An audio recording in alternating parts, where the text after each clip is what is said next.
Join us now to talk about last night's elections and the current battle over those spending bills, President Biden's spending bills, Republican Senator Rob Portman. And that's the issue, Rob. I wonder what you think it means, what happened in Virginia in general, maybe for 2022, although that's like so far away, Rob. We know how fickle things are. This pendulum swings fast, doesn't it? But what's it mean for just in general, and what does it mean for the prospects of the infrastructure bill and the reconciliation bill this week? Joe, I think it was a victory for common sense. I mean, you look at your parent company polling over the last few days, it shows Republicans are winning on a lot of issues, including the economy. Highest numbers there in almost 3 decades. And I think that was reflected in what happened in New Jersey and Virginia last night, is that people are looking for something other than the big tax and big spend proposals that the Democrats have been making here. So it was a great race in Virginia. Glenn Youngkin ran a terrific campaign, and there were certainly a lot of Virginia issues, education issues, and others. But the national wave also helped. And you remember his polling numbers started to get a lot better when President Biden's numbers started to go down, and the numbers, particularly on the economy and particularly on inflation within the economy, began to shift. And so I think it's a good sign for common sense, meaning that let's not go forward with this big tax and spend reconciliation bill at a time when we have high inflation, and the stimulus spending there will only make it worse, at a time when we have record debts and deficits, and at a time when, you know, the American people are saying, hey, kind of like Mayor Adams just said, he's going to be the GSD mayor, let's get stuff done. And get stuff done means you do it in a bipartisan way, not a partisan way, which is what reconciliation is. So I think it's a time for us to recalibrate here, not to move forward with this big tax and spend proposal, and focus on the infrastructure bill, which is bipartisan, which is common sense, which is counterinflationary, which will help the economy at a time when we need it. And so my hope is that that's the lesson people take from this. In hindsight, Rob, and I know you probably read the Wall Street Journal, the Wall Street Journal is actually advising Republicans in the House to get wise to what that infrastructure bill was in the first place. And I don't think you've ever really acknowledged it as a gateway drug to the bigger human infrastructure bill, because we know now that it was linked. It says that, and you led some of the bipartisanship with the Republican Party. Journal, I can't remember how they characterized it, but almost as though you were betrayed or the rug was pulled out from Republicans that went in. When it became clear that the two were linked, and one was really just a way of getting anything that you negotiated out of the infrastructure bill ended up in the reconciliation bill, and you were played. Do you feel that way? Well, the president has said from the start that they're separate bills and they should be delinked.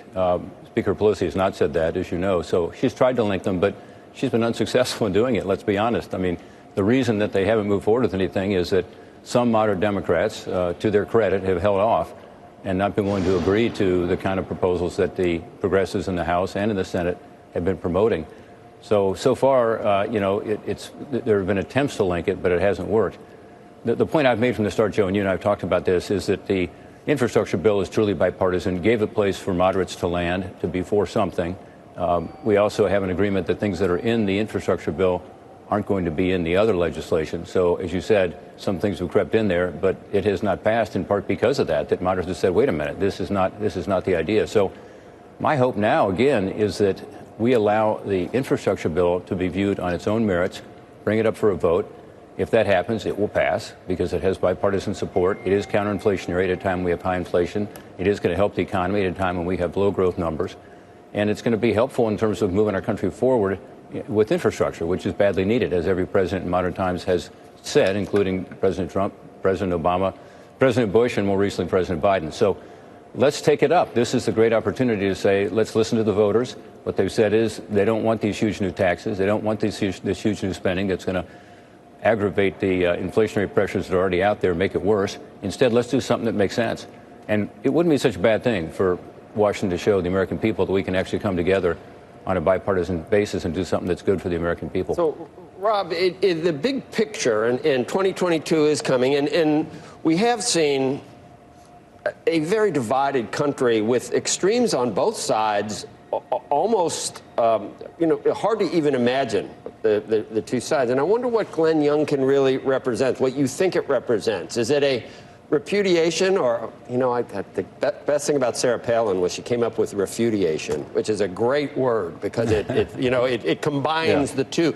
Was it a repudiation of the woke squad mentality, and also at the same time a pushback against the part of the Republican Party that maybe is so MAGA or former President Trump? Was Glenn Youngkin kind of the anti-Trump as well, or was he?